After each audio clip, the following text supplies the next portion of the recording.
there's no judgment against the frat boys. They created Steve Urkel's whole career.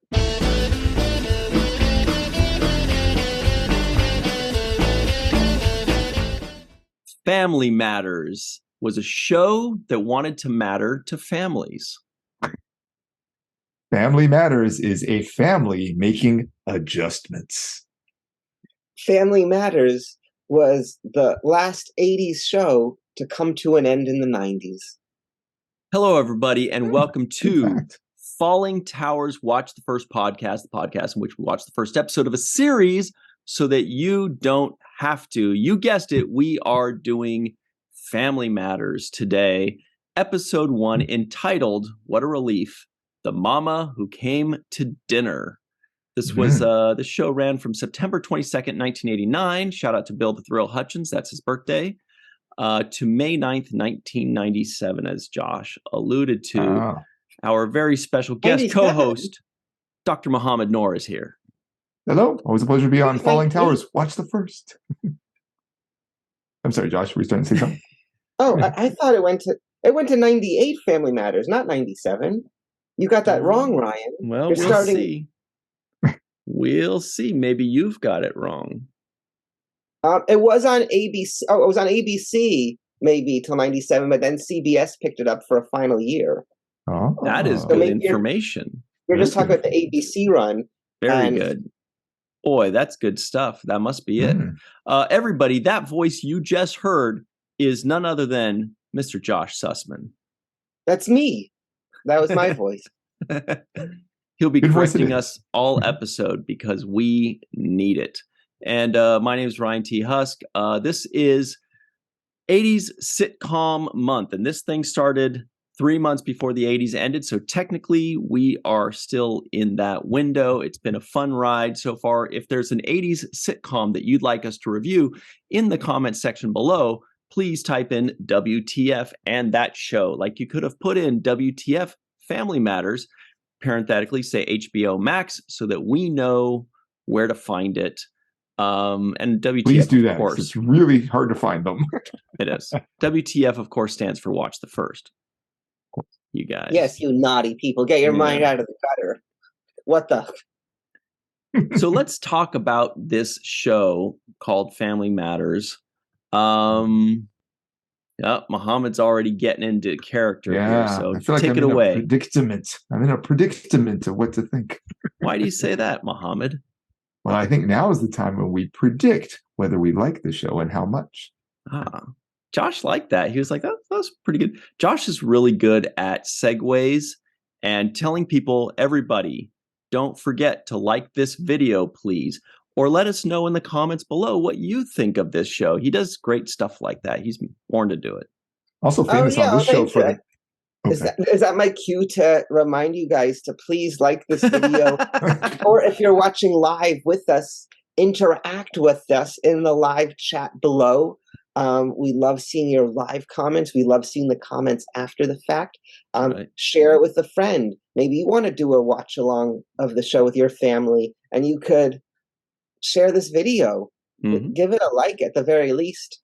That helps this channel. Josh, you see what War Dogheim just typed? That's hilarious. This guy.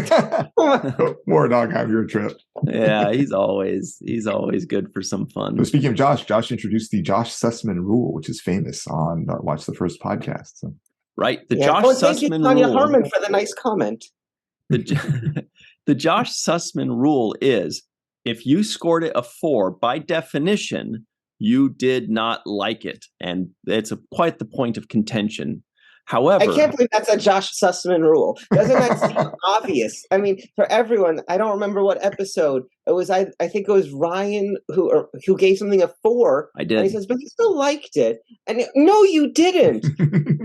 And maybe I'm still traumatized from my schoolboy days where I know what a D is. And that's still like in the 6th, right? Or in the 7th, everybody's favorite Enterprise. Well, actually, a D would have been if I gave it a 7 or a 6 to 7 out of 10. Okay, 90 to 100. 9 to 10 is like an A, isn't it? Or, depends on the place. Some places don't use a 10-point scale. That's true. Muhammad is a tough grader. Guys, you tell us in the comments if someone gives something a 4 on a scale of 1 to 10, did they like it? You might. The thing is like, I could say I enjoyed this show, but I can admit that it's only like a 4, you know. That's how I felt about it. And then other times there's like something where I'm like, oh, it was pretty good. It was like a 6 or 7. Is it for me? Nah, I didn't really like it, you know. So that's the thing, is I'm not so rigid. I'm free flowing. I'm like a hippie. Josh, Yeah, you're like a one of my- teacher. You're like, meh, meh, meh.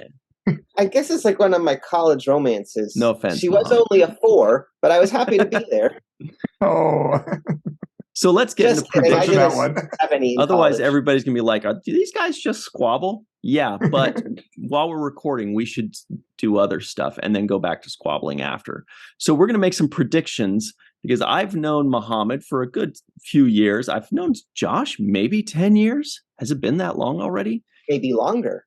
Who I'd knows? say we go back to like 2010 or 11. Yeah, and it was at what was that diner on Ventura in Studio City? It's called Jerry's Deli. Jerry's It no longer Deli. exists. It's now Meltdown Ice Cream. Yeah, it died. It died during the pandemic.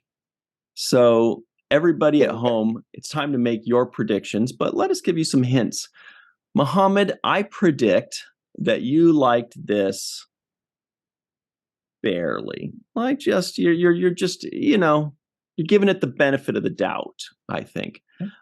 Josh, I think you're giving it the benefit of the doubt and still didn't like it that much. That's what I predict for you. Like, I think Muhammad might be right above a 5 and Josh might be right below a 5. I think that's where you guys might be. What about you, Dr. Noor? So I predict for Ryan, I think you're like that it has an origin story. However, I think you're going to find that you felt that the plot was too thin. So I think that on balance, I think you're going to come in right around a 5. I think that's my guess, right around a 5. Josh, I don't know you as well, though we've done a couple of these. I think I'll predict similarly. I mean, I think Ryan's rationale makes sense there. So I'll say both of you probably just around a 5. Mm-hmm. By the way, everybody at home, Muhammad here, you might want to listen to this guy because he's the Dean of Arts and Sciences at Duke University, also occasional Star Trek science advisor. So you might not want to go against him, is what I'm saying. Josh, your thoughts? Any predictions? I feel like this is, for me, a more interesting or harder one to rate or predict, because I think, unlike most things that we've reviewed which are new or I've never seen, I have plenty of familiarity with this show. So, but we're just only talking about this pilot, and no other. But Ryan, I feel like you were just, I'm going to say, above a 5, maybe between a 5 and 6.5. Because it's, you know, there's nothing despicable about it, but there's nothing. Oh, easy. What, did I say something bad? You're giving your opinion. No, nothing despicable in the eyes of Ryan. Okay. Well, let's see. And Muhammad, I think you're a smart. I think maybe it's a 6. You know, it's fine. It's a 5.9, just below a 6, is what I'm gonna give you as my prediction for you. Well, everybody at home, all very close. You have heard some very conservative answers. Nobody said anything super bad or super. Everything was like basically between like a 4.5 and a 6. We're all. Is that a hint on how we all feel about it that we're projecting? Let us know in the live chat or in the comments below. Do you think Muhammad liked it? Do you think I liked it? Do you think the Cali curmudgeon Josh Sussman liked it? That's what they call me. Cali curmudgeon? Is that what they're calling me? Where did this get started? YouTube. No, they're calling me that, and maybe with good reason. But one person does mostly. While you guys are typing out your answers as to whether you thought we liked it, Dr. Noor here is going to buy you a little bit of time by telling us all what this show is even about. I will indeed. So Carl and Harriet Winslow live with their 3 kids, as well as Carl's sister and her baby. In this pilot episode, we have 2 plots. The A story is that Harriet has invited Carl's mom to come live with them. Carl dreads his mom's interference with everything, and Harriet also finds herself getting upset about the bossy, judgy mother-in-law. The B story is about oldest son Edward being upset about not being allowed to go to a party because it would go past his curfew. But in the end, they resolve their differences and they find ways to make adjustments to each other. All right. Felt like story time, doesn't it, Josh? When I say Muhammad's going to tell us all what it's even a boot, I feel like you and I just go, yeah, it's a nice time to relax. Yeah, just take a break. Like we got through that first segment. We're kind of off and running, but now it's like, okay, take a breath. Let Muhammad take us away on story time, and then we're recharged. Did anyone notice anything about the very first line of dialogue in the show? Anything specific about it? I did. I remember what the first line was. But I'll have to tell you guys, I did, and I listened to it 3 times. It was definitely ADR, right? That was my thinking. Yeah. And I also, and it's very interesting.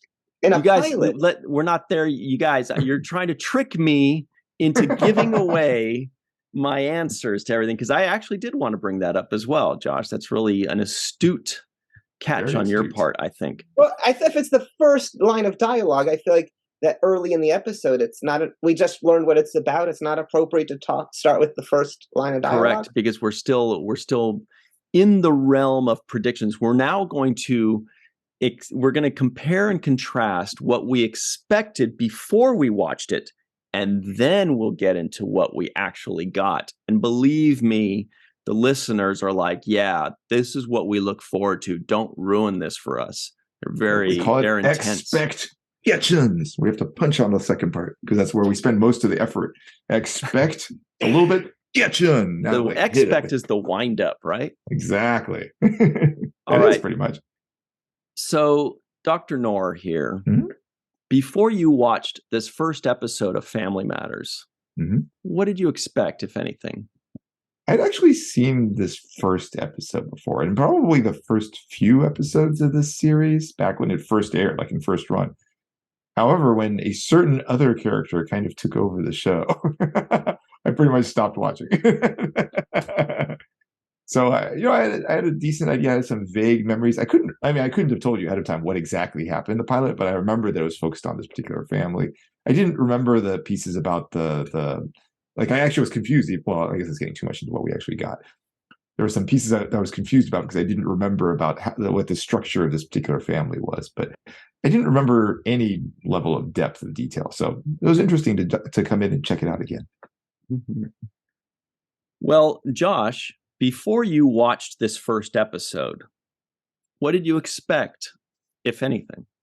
Well, I mean, I was already very familiar with this series, and I watched it maybe starting from the second or third season on TGIF, all the way through its ABC cancellation, to it move to CBS, where it all moved along with step by step also switched to CBS for its final year. And I did realize, and in the reruns, because I would also watch them on reruns on WPIX. I don't know if that's a syndicated channel or it's just on the East Coast. Anyway, the reruns rarely played any episodes pre-Urkel. The only pre-Urkel episode they replayed was a quilt episode where Laura, I think, damaged or lost grandmother Wislow's quilt. So I realized when I read the synopsis, I've never seen this episode. So my expectations, so that added a whole layer of, it's like almost like a deleted scene that came out so many years later to something I watched and was familiar with. So to see this origin story, so to go into it, my expectations were, I knew it was a spinoff of Perfect Strangers with Harriet was on that. I think Carl might have been on some too. Oh, I didn't know that. Yeah, and I grew up watching, sitcoms, even though I missed the first season. I was too little. I was going to be comforting. It was going to be, I knew this would be I was expecting an easy watch, that it's not going to, one of those sci-fi shows, I had to rewind so many times. Like, what am I watching? I knew that this would be just smooth, easy, simple. Yeah, that's what I was expecting. All right, makes sense. I did not know that this was a spin-off. So, yeah, Harriet worked in the office at Perfect Strangers, Harriet, and okay. and that's why she was then offered a spin-off of her family. Yeah, Reginald Val Johnson, how do you say it? Carl, he was also on Perfect Strangers. Yes, this is a spin-off. Nice, Cool. I like it. A lot of spin-offs in the 80s. They were the kings of spin-offs in the 70s and 80s. So I'll tell you what I expected before watching this first episode. I feel like for sure I had seen this show as a child. I don't know if I'd seen it once or twice or if I'd seen it a dozen times, but it was, I knew the show. I knew Urkel. I saw Jaleel White in Club 1901. That's like a Club 33 at Disneyland. Saw him there, said hello. So, I knew him enough to recognize him. I knew he played basketball well, everybody goes, "Oh, you mean the Urkel show?" So I knew he was a major part of the show. I also believe that I was aware that the show did not start with him, but at some point when he was going to be introduced as a one-off character, he was so well received that they kept looking for excuses to bring him back, and then he ended up being basically the star of the show. And as far as I think is what happened. That's and accurate. I know that he's the character I remember. I remember Carl Winslow and his name because for some reason, Carl Winslow just stuck out to me as, the guy that was super memorable, especially because that actor seemed like he was always playing a cop in the 80s and 90s. He was always like the likable cop. He was perfectly cast for that. So it was basically the Carl Winslow show that Urkel dominated in my mind. That's how I remembered it. Didn't think that I'd seen the first episode. Turns out I had not. Didn't recognize any of it. That's about all I remembered. I didn't remember the other characters, like what how many kids there were, or I know that there was that girl that was friends with Urkel. I knew that the connection with Urkel was through her. I don't know if they're classmates or if he was neighbors or what it was, but that was the connection. So that means her role probably got super beefed up as the years went on because she was the bridge between the two. That's what I expected. Not too much. But what did we actually get, Dr. Muhammad Noor? Sure. So I avoided part of my answer in the first part there that I remembered it was light. In the sense that it wasn't a very deep plot. It was just kind of okay. And that's pretty much what I felt like we got here. I mean, you all, in terms of your guesses about what I was going to think, you both were very spot on. It was light. It was okay. There definitely wasn't a whole lot of depth to it. I really liked Harriet. I thought she was actually a very engaging character. I liked her one-liners back and forth, her responses to stuff. It was entertaining. The plot was thin. The plot was very thin. I very much remember that from most of the first season. That's why when they added Urkel, and I was a lot older than you guys, so for me, I mean, when this came on, I was already 18, and for the pilot, and then for a 20-year-old watching Urkel, I was like, yeah, I'm good. I was like, peace out. Didn't work on you as much as for did kids. not work on me. But yeah, I mean, I was very. Pardon me. As a youth, I had a Steve Urkel T-shirt. Yeah. Yeah, for somebody in college, I wasn't not into it. I was very confused about the where is it? This person right here. I was trying to figure out who is this other woman who has a kid that's there? Because I assumed at first that was their kid. Yeah, well, I figured out eventually, but it took a little while. Not sure who this other person is in here, but it resolved. On the plus side, and I know this is something that Ryan tends to respect, it was a clear origin story for introducing, both the set of people here and how they're related, and also introducing the disruption to the family of the mother-in-law coming in. Again, a lot of good single line stuff, but it wasn't like, oh my God, I was laughing out loud so often. I mean, just a lot of the one-liners, I did laugh multiple times at some of the individual comments made. We can come back to some of those in a little bit. I'll let you guys talk for a little bit first, though. Well, Josh, and I didn't know. I knew. I mean, the middle daughter, Judy. I remember, after the fourth season, one day she went up to her room and never came back, and soon they got rid of her. But I didn't know there was a different actress for her in the first pilot episode. I realized in the opening credits. Oh, because I remember it was Jamie Foxworth or something was her name. She ended up doing adult performances. I've heard that. And so I wonder what happened to this girl. I looked her up on IMDb. She only did one other thing. She did this pilot. And so that was surprising. I didn't know that they did a cast change. They would do cast changes later on, like in the last season, Harriet was replaced.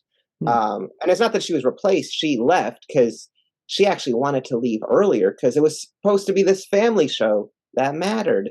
And it then became the Steve Urkel show. It became this very silly thing. And she was apparently not into that. I can't imagine walking away from that kind of paycheck. Now, Josh, though, what did you actually get when you watched this episode? I watched this with 2022 goggles, and I sometimes with that I'm noticing the things that wouldn't fly today, mainly with binoculars. Like I'm thinking, ooh, I was just thinking how today's overreactionary or sensitive audiences, and I don't know if that's right or wrong, they would, ooh, Carl's a creep. Eddie's a creep and his dad is a creeper also with the binoculars. And I'm just wondering, would that not even make it into the script today? And that's referencing a scene where Eddie was enjoying being in the attic and checking out the view. And then his dad also. I got just a very light story. I feel that it really was enhanced when they had the fun of the Urkel. I also got just a very simple, light family story, which is, and no, it tastes fine. It's not a gourmet meal, but it goes down smooth. I don't know how much nourishment it has, but Molly. Despite how light it is, it can fill you up. It's a PB&J. Well, exactly. We could definitely talk about all those points a bit more later because there were a lot of points made there that I want to jump in on too. And it's but 2 before a.m. before I jump into those, let me just tell you guys what I got. What I got was a show that got progressively better as I watched it. I started watching it thinking, and it ended, and I was like, okay, that got better. How much better? Well, we can discuss, but I got a show that actually accomplished what it set out to do, in my opinion. And what did it set out to do, in your opinion? Well, let's just get into it. I feel like, okay, if you're doing a sitcom, especially back in 1989, what are you trying to do? Trying to make people laugh, first and foremost. It succeeded in that for me. It wants to either give you entertainment or enjoyment. The entertainment value was a little low for me, but the enjoyment was fine. And they want you to like the characters, right? I didn't love the characters. I didn't really, go over the moon about them, but I was happy with them. I was fine with them. None of them were obnoxious, which can put me off on a show. So I feel like all the things that they maybe set out to do, even if they didn't pass them all with flying colors, they did pass them all, which makes it a success in my mind. And I feel like this pilot was mission accomplished. And I feel like I'm going to battle you guys to the death on this one. I think we all agree. No battle here. It was a successful pilot. I do agree with you, Josh, that when I saw the binoculars, that part, I was like, ooh, that was cringy. Comedy. You would at least want the dad. I mean, I do think that the dad handled it well with the son in a way, because I was like, oh no, is this going to turn into their moment where the episode's going to be about him giving him a lecture, which a dad should, but that's not really why I'm watching the show, because suddenly the show is no longer fun and entertaining. The show is like, well, he had it coming. He was, and so I wish they would have taken that entire element out completely and it would have been a better episode. Agreed. And I don't think it was handled well, but they glorify being a peeping Tom. Like, is that one of those? I put in my notes, I was like, ooh, he's a peeper. Yikes. Like, it's not a ha-ha, it's a yikes. In my book. But the show made it. And it's interesting how many things. I'm sorry.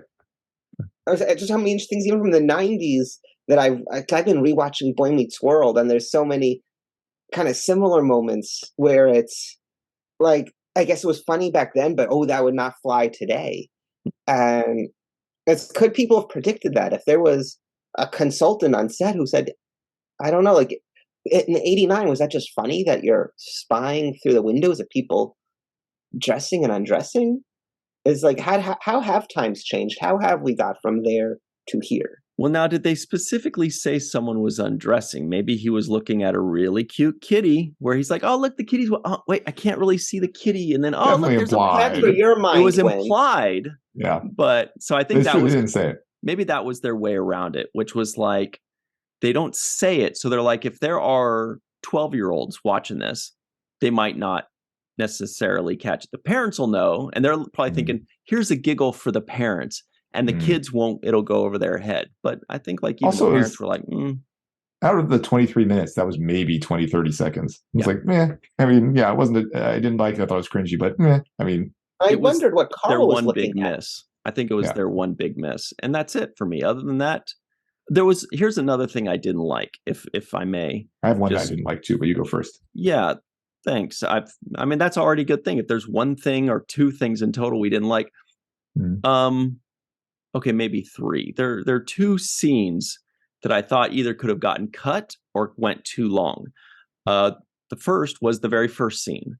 And I agree with Josh. Number one, the ADR was very obvious. And number two... Can you explain ADR to anyone watching who doesn't It's just when you're doing audio. I don't remember even what it stands for, what the acronym stands for, but it's when you do audio... dialogue replacement. There it is. When you do audio after the fact. So they've shot the episode, and then sometimes ADR is when the sound wasn't very good. So you have to match the mouth to the sound and re-record the sound, or sometimes they're just filling it in. Sometimes they do something called wild lines, which is like, oh, we didn't really catch those lines. So real quick, just talking to the camera, and we'll re-record that and then add that in later. It's basically an audio term to toss that in post. And it was very clearly ADR, at least it felt like it. And I thought it wasn't even done very well. I was like, ooh. And I was like, I hope this Carl, isn't a hurry sign. up. Your mother's going to be here. And it was not, it felt like it wasn't delivered well. It felt like it didn't feel right. And I was like, oh no, is this show going to be bad? And then it led into the first scene, which I thought dragged on way too long. My mother's coming. Oh, but I don't like my mother being here. Well, she seems nice. Well, Thanksgiving, she's always nice. Well, boom, you're done. After 30 seconds, we get it. But then they harped on it over and over and over again. I was like, dude, we don't need this. Was there fat shaming there? She's going to make them go on a diet. Yeah. And she says, well, she's not a magician. Yeah. That's true. Like, wouldn't he want to, if he's overweight, wouldn't he be happy to be encouraged? She's going to help me be healthier. Maybe if he wants to lose weight. What if he feels he's overweight? Yeah. And the other one that I thought could have been cut out was when the two daughters were talking about the baby. When they were introduced, I'm like, we don't need this scene. That was completely strenuous. Yeah. We could get this introduction when grandma walks in and then the two daughters come down. That was their natural introduction. And then they can do the one funny line, which was, you're too young to hold the baby. You can hold the baby when you're older. Well, then it won't be a baby anymore. They could have done that when they come down and meet the grandma or see the grandma. Hey, grandma's here. Oh, how you doing? She won't let me hold the baby. Well, that's because you won't have it till you're older. And they could have just done that right there. And then grandma hugs them. Done. And then we could have had more. I didn't mind that. But those are my only rants. And I liked how they were curious about Prince when she was talking about all the people she's met and asked if she met Prince. And she said, funny. Princes. We mean the one with the purple underwear. Speaking of which, do you know how you can find Will Smith in the snow? How? You just look for the Fresh Prince. Oh my gosh. Josh liked it. But Mohammed, you said you had something you wanted to piss off about. I didn't really like, even though it was a little, I think it was intended to be sort of moving, the mother-son chat there at the end. That to me, it felt very forced, like that whole like, well, I'll have to make some adjustments. Well, I'm a little old to make a career. I mean, it was mildly funny, but it I don't know, it felt forced to me. It didn't feel realistic. I was imagining like, I don't think it would go down that way with most families. I feel like it would be a little bit more rocky, because then like they had the chat and then all of a sudden now we'll just go all sing together and everything's all resolved and everything's good. Like, whoa, but it's a sitcom, it has to be resolved at the end. So no, it's true. It didn't. I still feel like it could have just been kind of left slightly unresolved and moved on instead of trying to do the full resolution right there. It just felt forced. That was my one beef. But the section that Ryan thought was too long. I agree it was too long, but actually I did like some of the one-liners in there too. Like the comment about the flowers and being picked from the back. Well, all you're paying for is the manure. And I thought that was funny. And the flowers matched her sweatshirt. Did you notice that, or pullover, or whatever it was? That. It was very clearly two flower colors, like pink and yellow, that matched what she was wearing almost exactly. I was like, wow, I was actually really impressed with that. I thought it looked really nice. Yeah. I like what about you, Josh? You love the flowers too? You were more observant than I was. I enjoyed when Eddie wanted to ask if he could go to the party, and they're trying to figure it out. Like, okay, what's the problem? Are there going to be beers? Are his parents home? Are there girls? No. How late? And it was the 2 a.m. issue. And so that was interesting. And 2 a.m. seems very late for, I guess, 15. Well, I agree with you, Josh. For me, I believe that was my biggest laugh of the episode was when he said, "Book 'em, Dano." It was cute. It was fun. We knew where they were going, but it's in the execution. We know what the joke is going to be, but are they going to, stick the landing? And I thought they did. That was my biggest laugh of the episode. I agree with you. And as far as something being dated, the reference "Book 'em, Dano," I guess that's from a TV show where they would say that, but I've never seen that show. Who is Dano? What is... I guess I know it's from something. Oh, no, none of us know, because we've all heard it. We all know it's got to be from a TV. Yeah. Let us know in the live chat or in the comments, what is Book 'em Dano from? So none of us, you guys don't know. Okay. I don't. The reference maybe it's the youth of the group. That maybe you would look at me like, Josh, you don't know that's from something Street Blues. Or maybe still Street Blues. The one I liked was Grandma's Gonna Fight for Your Right to Party. It's like, oh my gosh, a Beastie Boys reference. That was funny. Yeah. She was really good. She left the show kind of in the middle. Like, I guess. Oh, okay. I don't know if she retired or and as a kid, I never enjoyed her as much, but with so many shows, when I revisit them, I enjoy the adult plot lines a lot more than I did as a kid. And something you mentioned earlier, Josh, was about like the cast changing. See, I didn't know about that, but what I was looking for, everybody that's just listening in, I've got an image behind me, just like Josh does, that includes Urkel. And I wanted to find a first episode shot with no Urkel, because that's what we watched. But then everything I saw with no Urkel also had no younger daughter. And I was like, was she kicked out of it? Like what Muhammad has. See, Muhammad got the one daughter, but not the other. And so I was looking for a background that had no Urkel, but with the youngest daughter, and I could not find it. So I figured rather than keeping Urkel out and omitting the girl that was in it, I just went with, I said, okay, well, I don't, there she is. Did we ever hear her name? No, I didn't. The older one was Laura. I don't know that we ever heard the younger one's name. The older is Laura, the other's Judy, but I don't think they said that in this. Yeah. And that's interesting that, Ryan, that you have your image that has Urkel and the girl who's only in one episode. Yeah, that's weird.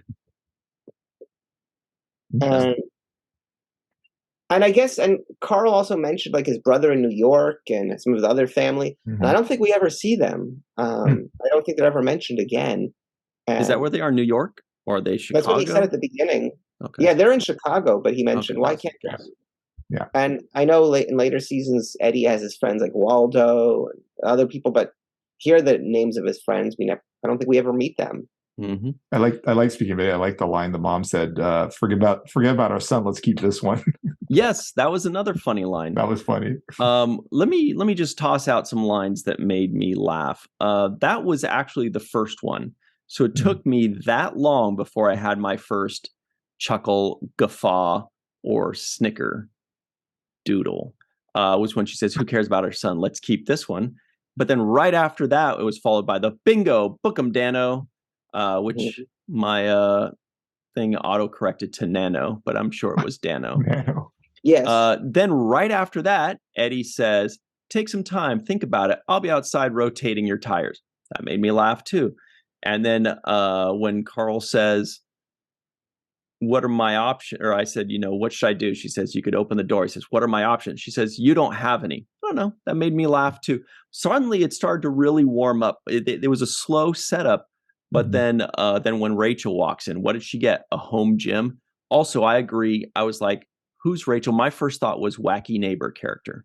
I thought this was the Kramer. But then I was like, well, no, because isn't Urkel like the wacky neighbor later on? And then we find out. They didn't do a good job of we find out eventually that it's her sister. And they do explain that very well in that scene later on. Yeah. But would have been nice. It left us in uncertainty for a while there. Yeah. Was it Harriet's sister or Carl's sister? It was never quite clear to me which sister it was. Oh, you're right. I assumed it was Harriet's sister. Oh, okay. Somehow in my head I thought it was Carl's. Explained in this episode, well, but I believe it's Harriet's sister. Okay. Yeah, because I think Carl is just one of 5 boys. Oh, okay. I don't think there's any. But I thought that scene, there was a really good way of giving us that exposition because it fit within the scene where she's telling the daughter, remember when your uncle so-and-so died? And it worked. The exposition was well delivered. It worked within the scene and within the episode, and it helped the episode and explained the kind of character and the kind of dynamic. And it also gives her background. I was like, that's a perfectly dropped in piece of exposition because it had a lot of exposition in just a couple short sentences. Agreed.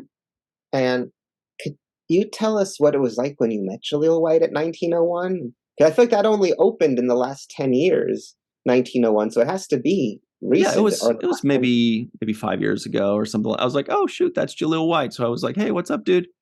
Shook his hand. He said, what's up? He was very friendly and nice, tall, maybe like 6'3", something like that. 6'4". Didn't have the glasses? No, I don't think so.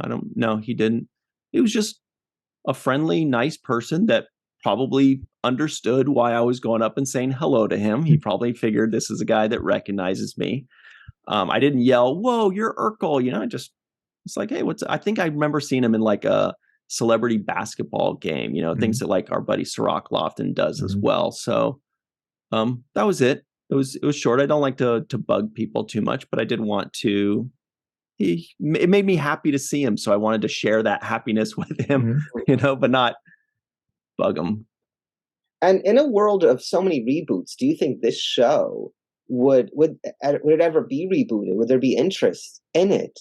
Yeah, I think that, and Muhammad, I want to hear what you have to say about this too, but I think that this is a show that does not need to be rebooted because what's the show about? It's about a family. Okay, there are 50 shows that are about a family, so you don't need that. However, it has name recognition. So if they want to just make another show about a family and call it Family Matters, or maybe it's a sequel where we follow these people later on in life, I'm sure that is a safer way to make a sitcom. If you're going to have a family like this, call it Family Matters too, and it'll have a built-in audience. Well, I guess not even a reboot, or a remake, but like with the same cast, like following up with the Winslow family. And I think it would be great. I think it would draw interest. Yeah. What do you think, Muhammad?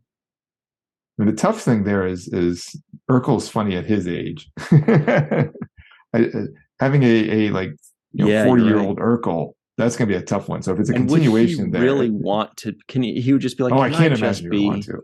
Can I just be a normal 45-year-old? Yeah, I think rebooting would be safer than continuing it. Because if you continue it, it's just going to be like, okay, this guy is like 40 and crazy now. Like, I don't think that would fly.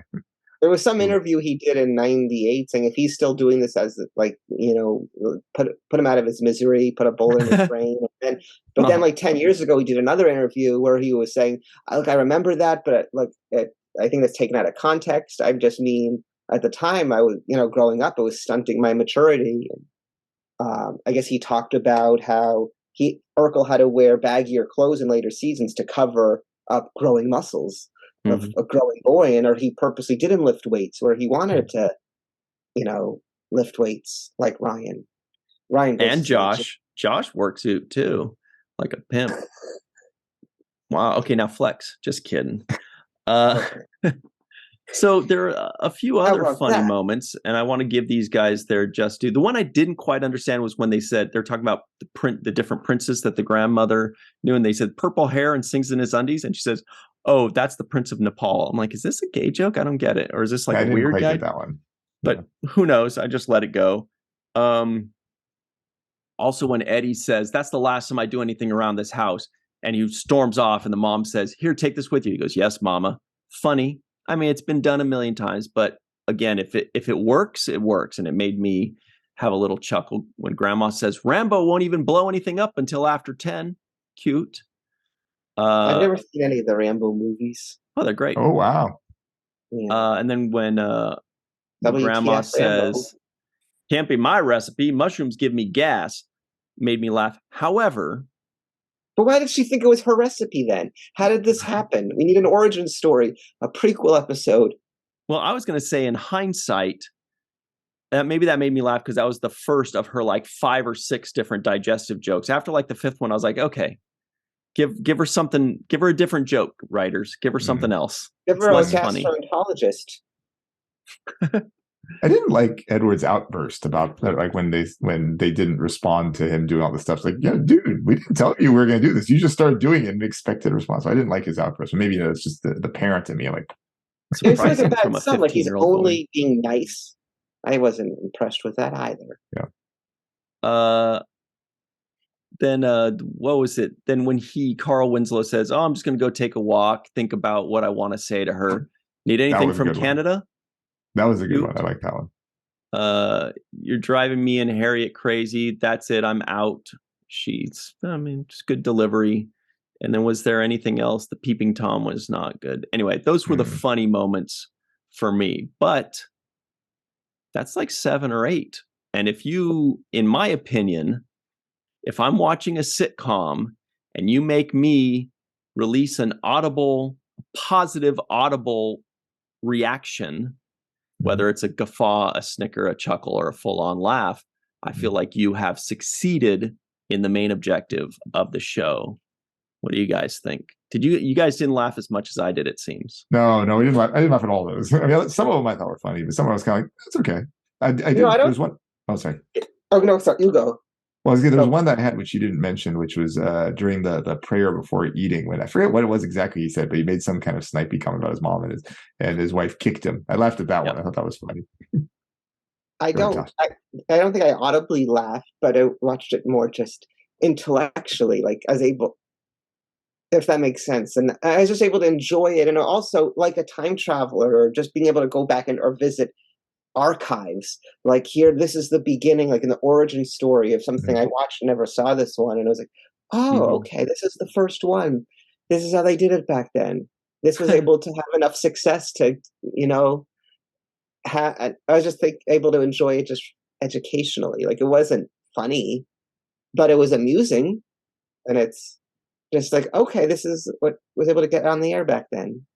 I also thought it was a smart move when it shows Dad going up into the room and they tell us right away, hey, by the way, thanks again for moving into the attic. Kind of, on the nose exposition. But I was like, that is a nice attic. They fixed that thing up real nice. Okay. So they took some time. They knew she was coming for a while to fix that thing up, but I also thought it was a smart writing detail, because what that tells me is they're planning on doing this show for a long time, so that when the guy turns 15, 18, 20, it could still be like in the attic. He's not really with them. It's like, it's kind of a separate thing. So it makes a little bit more sense if he sticks around for 5 or 6, 7 years. Same thing like when Growing Pains had, if I remember correctly, Michael Seaver moved in to like this spare attic thing above the garage. That was a way to keep him on the show and not have everybody say, what is a 23 or 25 or whatever guy doing still hanging around on the couch? Was Michael the dad's name, or was Michael the kid's name? The kid, Kirk Cameron. Oh, it was the kid. Okay. Sorry, somehow I thought it was the dad. The dad was Alan Seaver. That's it. Alan Thicke. Is that streaming anywhere, Growing Pains? Don't know. Show me that smile again. We'll see. I used to love that show, when I was a kid. And that's actually took a massive turn. And Leonardo DiCaprio then was on like the last season of it. Mm-hmm. So he played Luke. A WTF Growing Pains. Don't waste another minute on your crying. There we go. This guy knows all the words. One final note for me on what I liked during the show until the end was, and this was about 3/4 of the way, I put in all capital letters, that I like that they are mixing in different kinds of jokes and humor. Yeah. With Married with Children, it was all just one-line personal attacks, one-line insults over and over and over and over again. Perfect Strangers, well, I don't want to give away too many things, but basically there's usually a brand of humor. This one had the insults. They had the laughing at myself. They had the physical comedy or they mixed in a bunch of different kinds of humor, and I appreciated that. Agreed? Yeah. I didn't really think it was a smorgasbord or a buffet of comedy. I didn't really, I don't know, come across my eyeballs. It was also kind of light, in the sense that, yeah. Both in the sense of that I wasn't laughing hard, but I wasn't upset. I was fine watching it. Did you want more depth and substance? I probably would have been happier with either more funny or more depth and substance. It was just kind of light on both to me. Mm-hmm. Yeah, sometimes you don't need a lot of substance. I guess if the comedy's there, if there's a lot of depth, I guess it's a comedy light episode. And usually in a sitcom, like I'm more into the comedy, but then for replay value, sometimes the depth, because the comedy doesn't age as well if you're rewatching old stuff. Like you mentioned, Growing Pains. That had a little bit more depth to it too, in addition to the fun. Mm-hmm. But it is amazing how it's all just in 23 minutes. It is like a one-act play. It is. Yeah. Is it like a dying breed? And now, like the sitcoms that exist today, they aren't as much like a one-act, or there's more single cameras, or they take place sometimes over several days or weeks, where this was all within one night, within a day, the whole episode. Yeah, good point. Yeah, I felt like, and this, I thought of this after when the show ended, and I'm also going to say, I'll get to that a little later. But yes, go ahead, Josh. I just noticed another thing. I was thinking this when the episode ended with them singing "The Whole Wide World." He's got the whole world in his hands. I was also thinking of the ending of the first Full House episode. With that ended with them singing Flintstones, "Meet the Flintstones." Oh, interesting. That's cute. I was wondering, that was a TGIF show also. Right. So it made me wonder, how many episodes end, how many pilots end? Is that a thing that, during test audiences or what market research, I don't know what pilots, does it send people off with a good feeling when the family's singing and they're gathered around the piano? Is that something like, oh, I love this, and it's then they turn the knob. For pilots, they decide they'd get a knob. They have to turn to the right if they turn to the left when they don't. That's how they would decide what shows to pick up. Great question, I think. And I can answer from one person's point of view, which is it worked on me in spades. And it severely affected, I don't want to talk about it too much because it severely affected my final grade on this. Wow. So I'll talk about it when that time comes. But when it ended and that happened, I found myself thinking, this must be a TGIF thing. And I remembered it kind of being TGIF, but I also recognized the TGIF when at some point, who was it? Somebody sat down, one of the adults sat down to talk with one of the kids, and in the middle of the sentence, cue the music. And I was like, that is so Full House. I used to always joke about where Danny Tanner would sit down on the bed with Stephanie, and she'd be like, well, blah, blah, blah. And they're kind of fighting. And you go, now, Steph. And then here comes the music in the middle of the sentence. And then it's almost like they say pause for the music. And then the music kicks in and they keep going. And I don't remember exactly, I put it in my notes, but there was that moment. When it ended, I was thinking, this is TGIF. Those people marketed brilliantly. The execs probably were like, you know what? We need to make Friday night family night. We need to say, look, your parents, because who's going to decide what's going to be watched? It's going to be the parents, right? Parents, you're busy all day. You don't see your family. Maybe single parents, you're working your fingers to the nub. You never see your kids. But on Friday, you eat dinner, you kick off your shoes, you gather the kids around, and we want to have your plans set from 8 to 10 on Friday nights. And so when they're showing this pilot episode, which I believe was a success, they're saying, look, parents, check this out. We got something for you. You see this? Nothing too crazy, nothing too deep. Everything's easy. There's the grandmas can watch it, identify with someone. The parents have their generation. All your children have somebody within their age range with whom they can identify. You're going to end on a happy note. There are going to be positive themes. Solutions will come. Everybody will come together and agree. Parents, this is something you can have your kids watch with you, and everybody will be happy. And I think it was brilliant because I think it would have worked. I think parents would have seen this and said, cool, family time. All right, kids, you can watch Family Matters and Full House and all these shows. I wonder what those parents thought when Urkel got introduced. Do they still feel the same about the show or not? Yeah, who knows? When did Well, Urkel do you know get the story introduced? about Urkel's taping?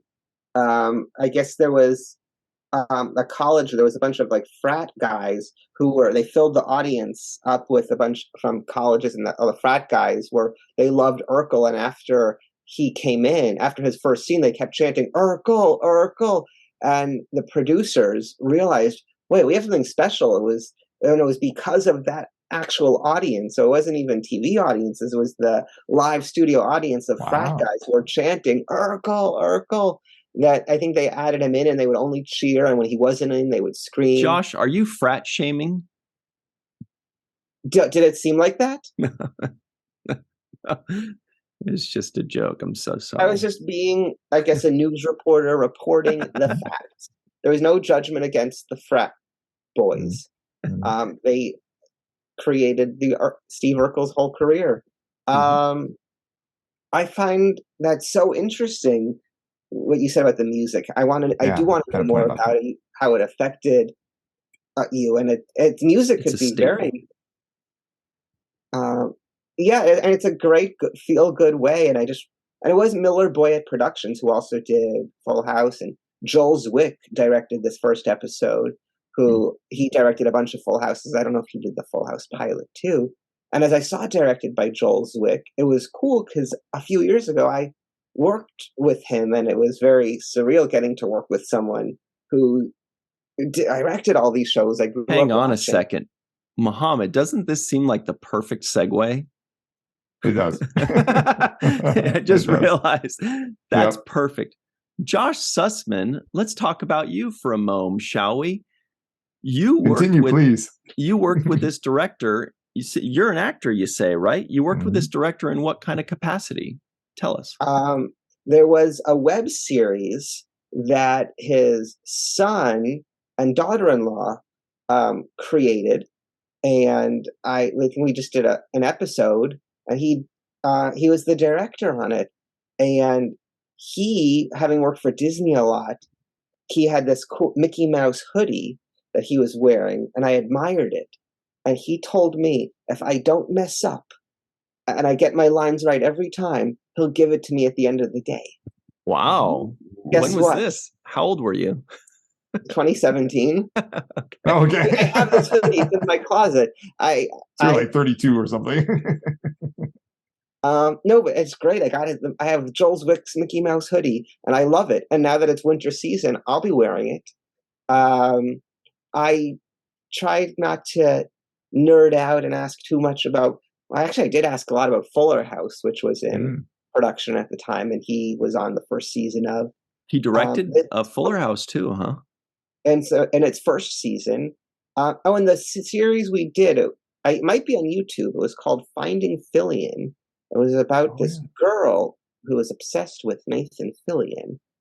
And it also starred Juliana Hanson, who is now Juliana Sloan, and it was me. I don't want to get it. Jamie Zwick is Joel Zwick's son, and Sammy Zwick now. And I think you can find it on YouTube. If it is, I'll send you the link, and you can put the link down below if you want to watch it. Or I could at least share a photo from it. Was Nathan Fillion in the show? No. If they did more, I think they just did it like a pilot. If they did more, I think they would have wanted. The show is called Finding Fillion, so eventually, I think that would have been the goal, that they'd find him. But no, not yet. To this day, I haven't encountered him.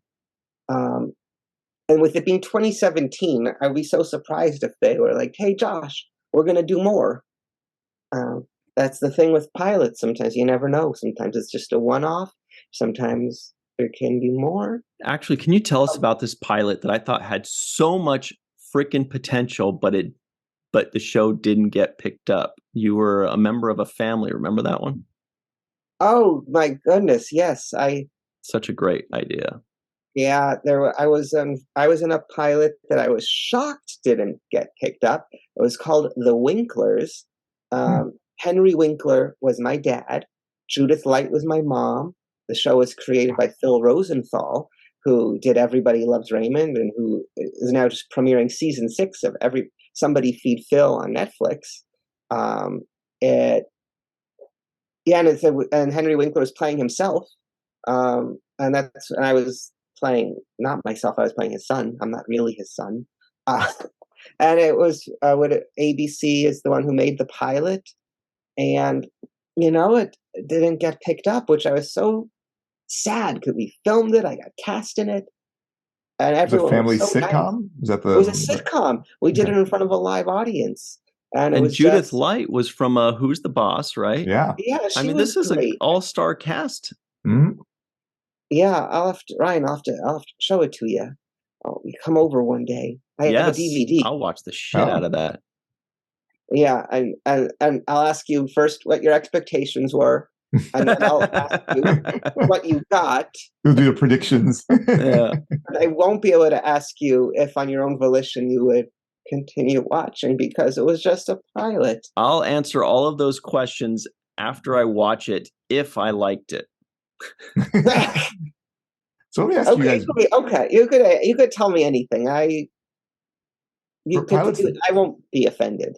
So for pilots that don't get picked up, do they ever go anyplace? Like, are you allowed to post it on YouTube, or is it like, no, it's copyrighted and can't do it? I think it's copyrighted eventually. Okay. I don't know the rules.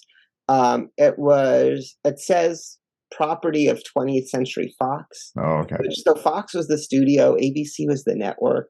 But after all, I know sometimes they used to release unaired pilots, sometimes on TV or put them somewhere. Mm-hmm. And it's been a number of years. I don't think I'm supposed. I think it'll be frowned upon if I shared it. Yeah. But I wish people could see it, and it's fun.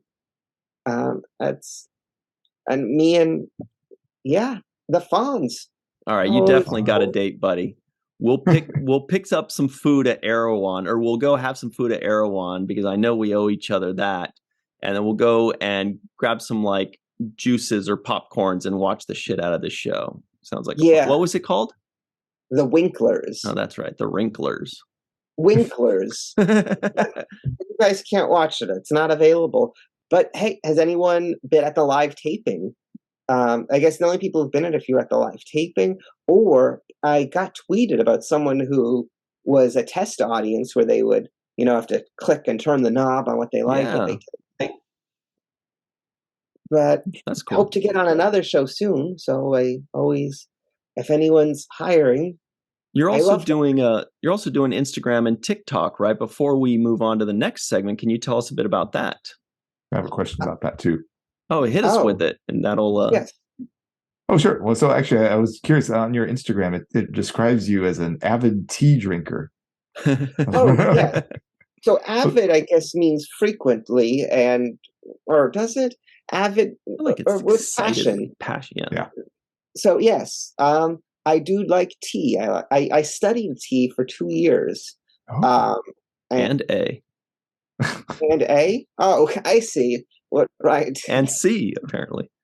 Oh. And C? Wait, what is this? Wait. I don't know. You said I see. Never mind. Sorry. I'm just throwing letters out at you. Let's go back to the tea to drink.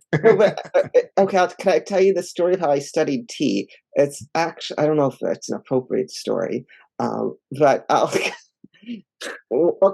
make it real quick. Do we have time for a quick story? Yeah. Okay, so there's the Tivana tea shop. And I would go there, and one day there was a girl, I won't say her name, who was working there, and this was like 2008, and you could buy loose leaf tea to take home, or you could just get a cup of tea. I got a cup of green tea of Gyokuro, which was reserved just for the Chinese imperial family up until the 13th century. Now anyone could get it. Anyway, so I complimented this girl's smile, and she blushed so much and told me the tea was for free. So she just gave it to me. So then, the next couple times I went there, I paid for my tea. Then I complimented her smile again. Oh boy. Okay, here, the tea is for free. So, and then I guess in the ways of someone in the bar setting, if someone, buys a guy or girl a drink, usually you spend time, you have the drink with them, you don't just leave. So I felt, okay, she's giving me this drink, I should be staying and hanging out. So sometimes I would stay for half an hour. And basically this happened for 2 years. And I learned, and I ended up becoming friends with everyone there. And I learned so much about tea, and I learned, and I would help them with sales. And I also, because I was recognizable for the shows from being on TV, I was bait, where I guess customers would walk in. Wait, he's the guy who was on the TV show. You pointed your Glee hair. guy. And I would be like, yeah. So the Silver Needle. This is it's a white tea that's only hand picked 2 days out of the year, and I have all this information I would learn. But sometimes the managers didn't know about the free tea, and I would just be. But I would sometimes go there multiple times a day and got a lot of free tea. I mean, cool. Everybody at home, the reason Josh is so recognizable is because he's been in countless shows and commercials, not the least of which being Glee, which is a very popular show. So Josh is very recognizable. I, in fact, have been to that very mall where Tivana is with Josh, and he was recognized as well. And they asked me to take a picture of him with them. Also, funny story there, but we don't have time for it, sadly. Also, do you know who used to frequent that Tivana? Connor Trenier. Oh, Star Trek fans will know him as Trip Tucker from Enterprise. But we must move on. It's time for Muhammad to show off his Tai Chi. Bottom line. Wow.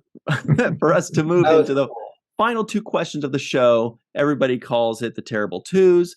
And that's it. Bottom line. See the line? Oh, yeah, maybe you're right.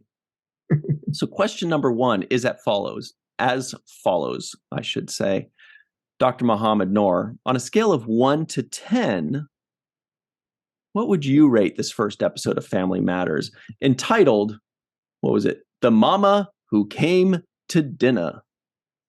So before the discussion, I was aiming for a 6, but with the discussion, I think I'm going to go a little bit higher. I'm going to go to a 6.8. 6.8. Significantly higher in my book. What say you, Josh? You're the nitpicky guy. Is that significantly higher or a little bit higher? That's a lot higher, I think. Well, on a scale of 1 to 10, Mr. Josh Sussman, what would you give this first episode? I'm also going to be in the 6 region. I was originally maybe going towards like a 5.9, but I go to a 6.2, I think, is where I'm finalizing myself at. Mm-hmm. How about you, Mr. Ryan? Oh, interesting question. I'm gonna actually rate this pretty highly. When it first started, I was like, "Oh boy, this is gonna be another crap fest." When it very first started, and there was like the ADR, I'm like, "Oh, it's gonna be another 80s sitcom that we think is good," but then when we watch it, we're like, "It's actually not that great." And then it got a little progressively better. It was nothing was ever great about it, except for maybe the way they mixed in some of the exposition and some of the humor, I thought. But it was clicking on all cylinders. I mean, it accomplished what they were trying to accomplish. The bottom line is they accomplished everything they set out to do. So I gave them good points there, and it just kept going up. Then it was like a 6 and 6.5, and then a 7.5.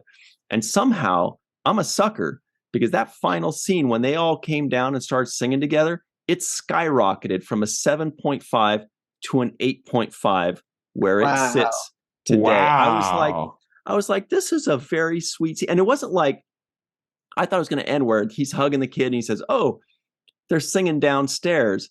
Hey, but keep up the good work," and then it ends or whatever. But no, he went downstairs, and then We see them singing, still doesn't end. Then the dad joins in with a singing, and he had a good singing voice, and they all sounded great. And they started singing, and they kept going. It was like the director was like, "We're not ending this show until everybody behind the screens and in front of the screens is singing along. Everybody get up at home," and they just kept going and going. Did you sing along? No, but I have the song stuck in my Ryan, head still. Is that the truth? Ryan, did you sing along? In my head, I was. And it worked on me. I was like, this is a feel-good show. And it made me feel good. And I feel like they accomplished all of their goals, which was to make parents feel safe having their kids gather around and watch the show with them. And it made them feel good. It made them happy. So, and I feel like they probably had, back in '89, not to presume too much, but I feel like a show with a fully black cast is going to go under a little bit more scrutiny, unduly, or unjustly a little bit more scrutiny than other shows. And so there's probably a little bit more pressure to like say, hey, this needs to be perfectly written. Was it perfectly written? No, not by a long shot, but they hit all the check boxes, and I'm very happy for them. And it made me just happy that they succeeded and they nailed it. Yes. Josh Sussman has a question. Yeah. So part of my 6.2 also is knowing that there's a lot of future episodes that are going to be so much better that actually not only have the comedy, goes, yeah, but deal with real issues where they really tug on the heartstrings. Mm-hmm. So I wonder, like with an 8.5, they're really, I think some of the much better episodes, it's more than a 1.5 increase. You're right. So if I watched all of the rest of the episodes, I would look back at this and be like, oh no, this is like a 6.5. I was thinking that with respect to other shows too. Like I think if you look at other shows you rated an 8.5, I don't think you'd put this with them. Yeah, I kind of, when you said it's far from perfect, well, 1.5 is pretty close. Not to be the nitpicky. Pick whatever you like, though. We're not going to pick your arguments. Score. Yes, yeah. All very compelling arguments. No, so when in future episodes, when scoring, especially on a show you've seen, like that's part of it, and it's like I know because it does get so much better. And if I, as you were talking about the music and the feel good, I was like, was I tough? Should I have given it like a 7.1? See, I'll tell you why. I think, and I can answer that, is that I'm not rating the episode. I'm rating it as a pilot.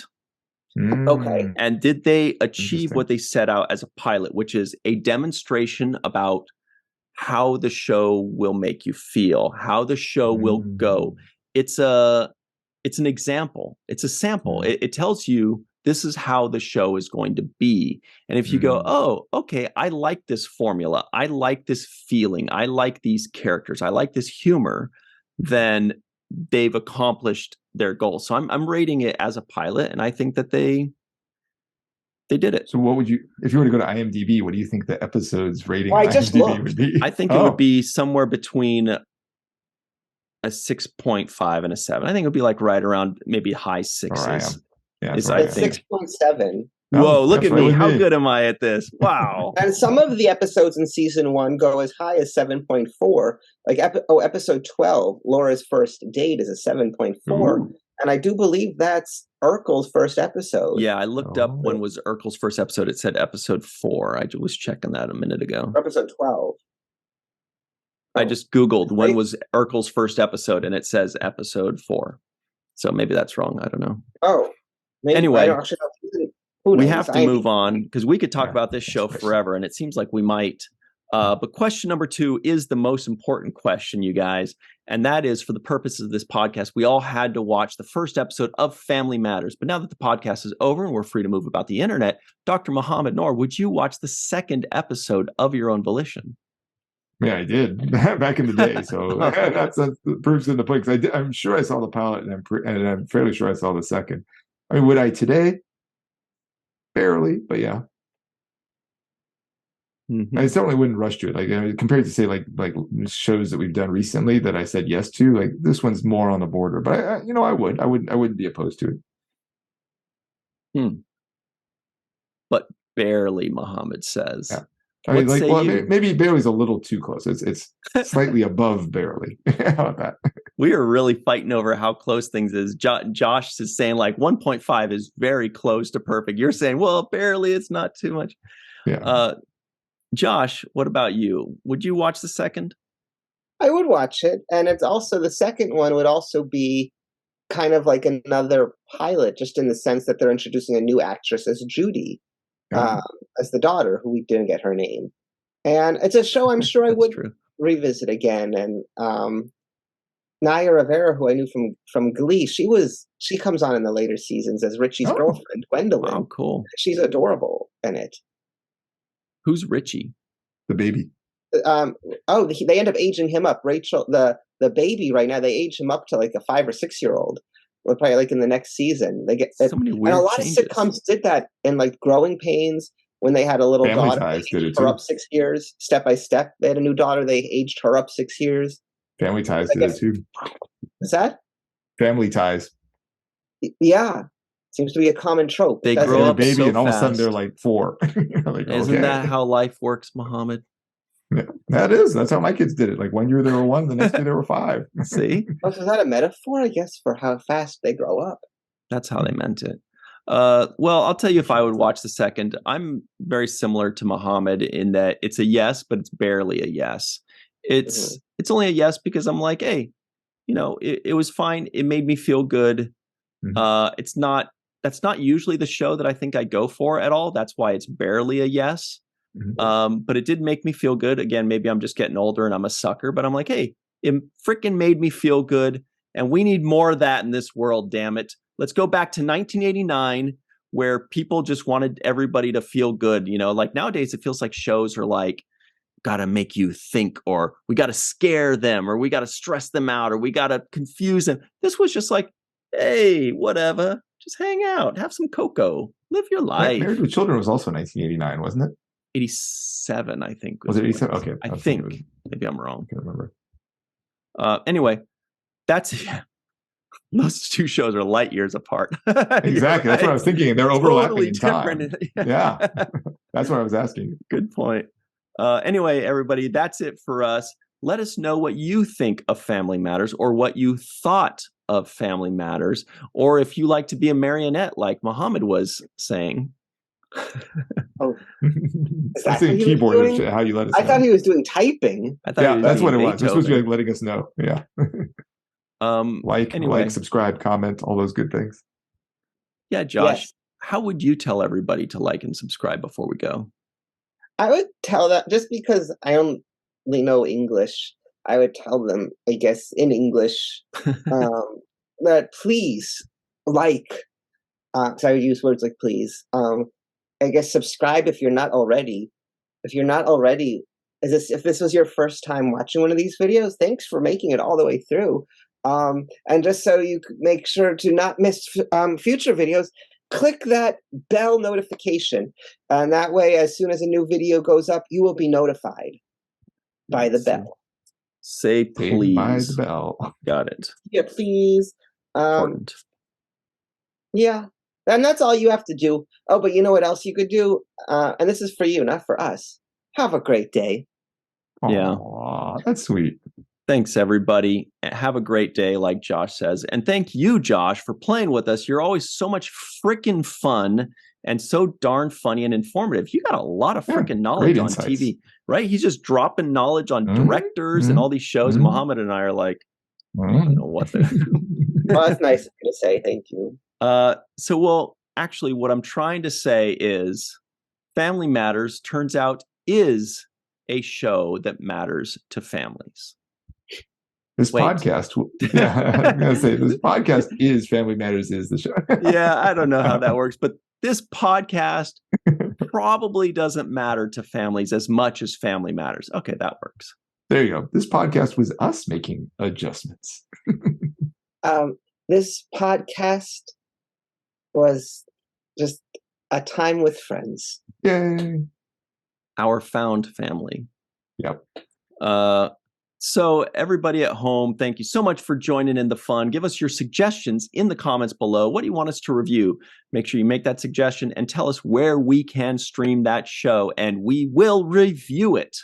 WTF Quantum Leap. Quantum Leap. The new one or the old one? Well, there's a new one though. Haven't done the new one yet. WTF, the new Quantum Leap.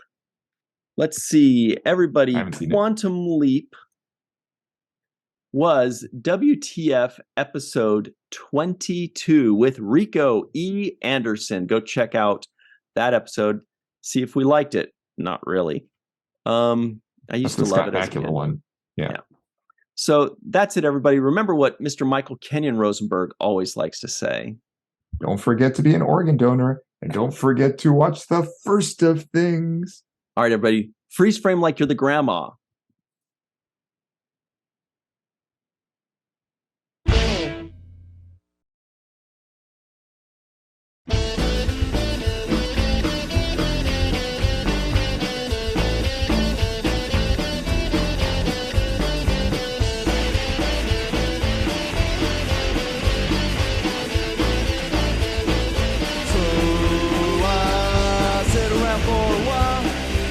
That shitty